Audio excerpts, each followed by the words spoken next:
Welcome to the third topic of daily scan, जहां एक बहुत छोटे से टॉपिक के बारे में अपन बात करेंगे, बिहार रिजर्वेशन बिल।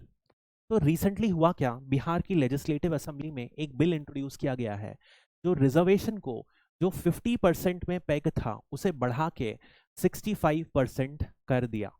अब यदि आप 10% ईडब्ल्यूएस का रिजर्वेशन बिल इंक्लूड कर लें तो ये हो जाता है 75% reservation. This is the one of the highest reservation जो यदि पास हो जाता है तो एग्जिस्टेंस में आ जाएगा। अब ऐसा नहीं है कि Bihar would be the first state. ऐसे फॉर एग्जांपल तमिलनाडु एक स्टेट है जहां पर 69% रिजर्वेशन बिल है। ऑलरेडी ये 69% रिजर्वेशन इंप्लीमेंटेड है। आप इसी साल स्टार्टिंग में छत्तीसगढ़ में, झारखंड में क्या हुआ था कि जो रिजर्वेशन था 48 या 49% था, उसे बढ़ाकर 76% कर दिया गया था। इसके लिए जो बिल था वो दोनों की दोनों लेजिस्लेटिव बॉडीज में, लेजिस्लेचर्स में पास हो गया था, छत्तीसगढ़ और झारखंड का। बट ये बिल को गवर्नर ने एसेंट नहीं दिया था, इस वजह से ये बिल लैप्स हो गया।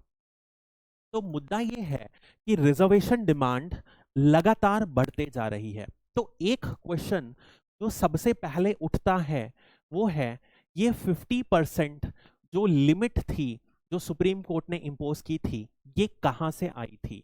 And is this limit sacrosanct? क्या ये लिमिट को ब्रीच करना परमिटेड है या नहीं है? आगे कैसे होगा? क्या पास्ट में ऐसे कोई लॉ पास हुए थे? इन सब के बारे में बात करेंगे। और ऐसे एक्ट यदि पास हुए तो जुडिशरी ने उन एक्ट को कितना हद तक अप्रूव किया या रिजेक्ट किया। This is the agenda. तो ये अपन ने फुल कर दिया, सारे के सारे including OBC, SC and extremely backward classes. अब ये डिवीजन बिहार में मिल गया क्योंकि यहां पर अभी कास्ट सेंसस हुआ है, तो इन्होंने इस तरीके से डिवाइड करके और ज्यादा रिजर्वेशन ले आया, बाइफर्केट कर दिया। सारी की सारी रिजर्वेशन बढ़ रहा है एक्सेप्ट एसटी का रिजर्वेशन कम हो रहा है। ये इसलिए है क्योंकि बिहार और झारखंड का जब बाइफर्केशन हुआ तो मेजॉरिटी ऑफ द ट्राइब्स जो हैं वो झारखंड में चले गई, और अब बिहार में less than 2% of the tribal population है। इस वजह से एसटी का जो रिजर्वेशन है उसे कम किया जा रहा है, बाकी सबका बढ़ है। You don't need to remember the numbers. अब ये जो 50% जजमेंट आता है, जो कैपिंग, ये आता है इंदिरा सोहनी केस में। इस केस को पॉपुलरली बोलते हैं मंडल केस। अब हुआ ऐसा था कि लेट 1970s में एक सेकेंड बैकवर्ड कमीशन बनी थी। This was formed under the leadership of Mandal. Mandal ji ने रिकमेंड किया था कि 27% reservation should be provided to OBCs. और इस वजह से रिजर्वेशन किस तरह? एजुकेशनल एंड जॉब्स के लिए, सरकारी जॉब्स के लिए। अब जैसे ही ये हुआ एक स्टर ऑफ प्रोटेस्ट हो गया था और फाइनली 90s में इसको अप्रूव कर दिया था वीपी सिंह के गवर्नमेंट ने। जैसे ही ये अप्रूव हुआ इस बिल को तो 27% लागू हो गया। इसके अगेंस्ट सुप्रीम कोर्ट को अप्रोच किया गया इस जजमेंट के, इस लॉ के against, and finally Indra Sawhney judgment was passed. इसमें जो सारे जजमेंट्स हैं, पॉइंट्स दिए गए, they became the very important benchmarks for reservation. और यहीं पे सबसे इंपॉर्टेंट क्राइटेरिया था सीलिंग ऑफ 50%। अब इनका कहना यह था कि जब आप रिजर्वेशन की बात कर रहे हो तो दो कंफ्लिक्टिंग आइडियाज हैं। Number one idea is historical injustice, और जिसको अपन बोलते हैं इनइक्विटी भी, मतलब दो लोग बराबर नहीं है, इस वजह से रिजर्वेशन देके उनको सामान्य जन के बराबर लाने की प्रक्रिया या पॉलिसी को रिजर्वेशन बोला जाता है। सेकंड पॉइंट जो होता है वर्सेस मेरिटोक्रेसी। क्या अपन रिजर्वेशन को लगातार बढ़ाते जाएंगे तो जो जनरल वाले मेरिट कैंडिडेट्स हैं उनका क्या होगा? This is a major issue. यही दोनों की कंफ्लिक्ट की वजह से सुप्रीम कोर्ट का यह कंटेंशन था कि एक कहीं ना कहीं लाइन ड्रॉ करनी चाहिए जिसके बियॉन्ड किसी भी reasons, mainly reservation is political considerations की वजह से रिजर्वेशन को उससे बढ़ाया ना दिया जाए। और इसी लॉजिक के अगेंस्ट एक सैक्रोसेंट नंबर ड्रॉ किया गया था 50% in the Indra Sawhney judgment case. अब क्वेश्चन ये उठता है, ये 50% जो नंबर है ये कैसे आया? तो will talk about this as well. अब ये एक 9 बेंच का जज 9 की बेंच थी, तो basically it was a constitutional bench जो इंपॉर्टेंट इशू को डेलीगेट कर रही थी। इसने एक प्रोविजन को माना, 50% के अगेंस्ट को कैंसिल कर दिया, ओबीसी के रिजर्वेशन को माना, और 10% इसी समय ईडब्ल्यूएस के लिए भी इंट्रोड्यूस किया गया था। इस प्रोविजन को इस जजमेंट में स्ट्राइक डाउन कर दिया गया। और यहां पर सबसे पहली बार in the OBC judgment concept of creamy layer was introduce. Creamy layer वो थी जो ओबीसी के बीच में पार्टीशन कर दिया गया, जो अबव इकोनॉमिक स्टैंडर्ड के हैं, जिनकी इनकम एक पर्टिकुलर आय से ऊपर है, उन्हें क्रीमी लेयर डिक्लेयर कर दिया गया, and they will not be allowed to take the benefit of reservation. This was the idea. अब इसी में यदि अपन समझते हैं कि ये 50% कैप क्या इसे तोड़ा जा सकता है, तो सबसे पहली बात अपन ने समझनी होगी कि इस नंबर पे कैसे आया ये किसी को भी नहीं पता है। Even the supreme court has not defined किस तरीके से, किस लॉजिक से ये आया। एक आर्बिट्री नंबर पर अराइव किया गया था, और इसी वजह से देखा जा रहा है बहुत सारे स्टेट्स इसे ऑलरेडी ब्रीच कर रहे हैं। एक एग्जांपल अपन ने देख लिया तमिलनाडु का। इनफैक्ट यदि आप देखोगे ईडब्ल्यूएस को भी एक तरीके से 50% ब्रीच करके सुप्रीम कोर्ट ने परमिट किया है।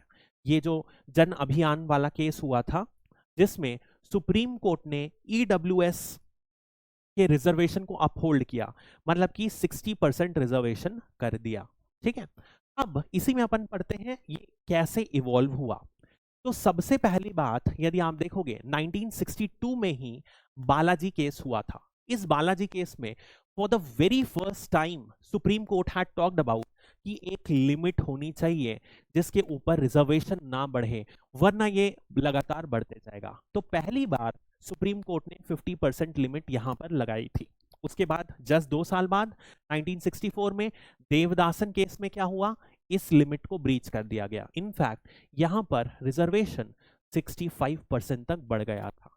मतलब कि जो लिमिट को सुप्रीम कोर्ट ने 2 साल पहले डिफाइन किया, खुद ही ने उसे 15% से ब्रीच कर दिया। उसके बाद फिर केस हुआ, तो यहाँ 1976 में थॉमस केस हुआ। इसमें फिर से बात की गई कि जो 50% जो लिमिट है भैया उसका कोई अस्तित्व नहीं है। फिर नेक्स्ट मेजर केस अभी जो अपन ने बात किया मंडल केस हुआ, उसमें फिर फाइनली मान लिया गया भैया जो 50% सीलिंग है ये एक तरीके से अनब्रीचेबल कंस्टिट्यूएंट है, इसे नहीं तोड़ा जा सकता, ये सुप्रीम कोर्ट ने बोल दिया गया। और इसके बाद से लेकर 2022 इन द नेक्स्ट 2 डेकेड्स आप देखोगे इस प्रोविजन को बिल्कुल नहीं तोड़ा गया। बीच बीच में 1-2 एक्सेप्शन है, अदरवाइज नहीं तोड़ा गया। उसके बाद फाइनली ईडब्ल्यूएस वाला आया जिसमें कि 10% को अप्रूव कर दिया गया। हालांकि इसमें भी कोर्ट ने 2 स्टेटमेंट्स दिए थे। नंबर 1 उन्होंने स्टेटमेंट बोला कि जो 50% जो है ये अदर रिजर्वेशन क्राइटेरिया के लिए ब्रीच किया जा सकता है, मतलब कि ईडब्ल्यूएस के लिए इसे ब्रीच किया जा सकता है। हाउएवर उन्होंने इस पर एक क्वेश्चन भी रेस किया था कि it should be used as a ultimate resort, जिसे फ्रीक्वेंट ब्रीचिंग ना किया जाए, इस पर भी बात की गई थी। ठीक है, तो this is how 50% has come up, and finally अभी के तौर पर यह है कि 50% को कहीं ना कहीं ब्रीचेबल माना जा रहा है। हालांकि we can not take a clear stand on this, क्योंकि अब यदि आप देखोगे कुछ पॉलिटिकल पार्टीज हैं इस बार अपने मैनिफेस्टो में मेंशन कर रही हैं कि जितनी आबादी उतना हमें रिजर्वेशन प्रोवाइड करना चाहिए। सारी की सारी पार्टीज रिजर्वेशन को एक एजेंडा बना के ब्रीच करने की बात कर रही हैं। तो इट इज लाइकली दैट हो सकता है रिजर्वेशन को की लिमिट को ब्रीच कर दिया जाए, but that is one aspect we may will in the answers will never incline to this।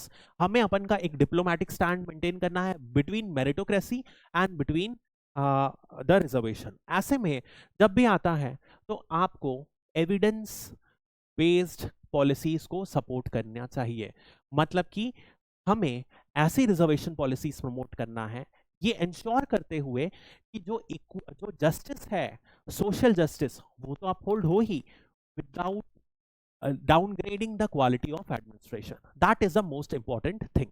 ठीक है, अब इसी में यदि अपन बात करते हैं, आगे यदि अपन बात करते हैं, तो एक अपन ने फैक्टर ऑलरेडी कंसिडर कर दिया, पॉलिटिकल नरेटिव्स। इसी के अंदर आता है कास्ट सेंसस, जहां पर एक स्टेट ने ऑलरेडी कंडक्ट कर लिया है, मेनी स्टेट्स में डिमांडेड है, और इलेक्शन के एजेंडा में हो सकता है ये पूरा कर दिया जाए।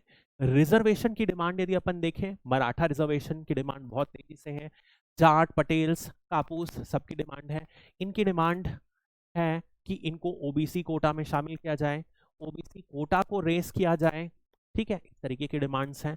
और 1992 के जजमेंट को रिव्यू करने की भी डिमांड की जा रही है, जहां पे 50% लिमिट को फाइनली हटा ही दिया जाए, ऐसी डिमांड है। अब ध्यान रखिएगा एक बात को, कि अभी अपन ने पढ़ा कि वो 9 जजेस की बेंच थी। तो आर्टिकल में 143 में ये लिखा है कॉन्स्टिट्यूशन के, यदि इस जजमेंट को रिवर्स करना है तो जो नेक्स्ट जजमेंट आएगा it should be greater than the earlier sitting bench.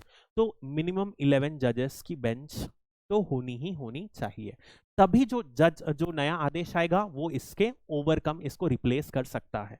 इसके अलावा यदि आप देखोगे, सुप्रीम कोर्ट ने 5 जजमेंट में, मैंने आपको बताया 1992 के बाद से 2022 तक जब भी रिजर्वेशन को किसी स्टेट गवर्नमेंट ने बढ़ाया है तो सुप्रीम कोर्ट ने उस लॉ को कैंसिल कर दिया, जैसे कि मराठा के केस में हुआ भी था। अब कभी भी रिजर्वेशन से रिलेटेड कोई भी आता है तो आप उसको ब्लाइंडली हाँ नहीं बोलोगे, ब्लाइंडली ना नहीं बोलोगे। You will take a middle stand, जहां पर आप सर्टेन बेनिफिट्स करोगे, and you will always suggest कि रिजर्वेशन में कैसे क्वालिटेटिवली इंप्रूव करना है। जैसे कि for example, reservation of seats for women in the institution of local self government, और अभी यहां पर पार्लियामेंट की भी बात कर सकते हो,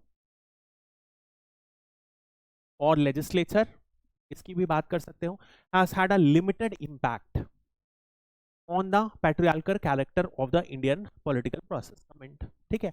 तो first you will write positive impacts, then you will write the negative impacts, and आखिर में अपन कंक्लूजन ऐसे लिख देंगे कि कैसे इसे इंप्रूव किया जा सकता है। सिमिलरली यदि एक क्वेश्चन आता है, क्या प्राइवेट में रिजर्वेशन को एक्सटेंड करना चाहिए या नहीं, तो again you can take any good stand, positive negative, conclude in that way. इसी तरीके से रिजर्वेशन के 5 या 6 पॉइंट, दोनों पॉजिटिव दोनों नेगेटिव में बनते हैं, और that will be the template of your answer for all reservation related questions. ठीक है, I hope you like the class, thank you and have a nice day, will meet tomorrow.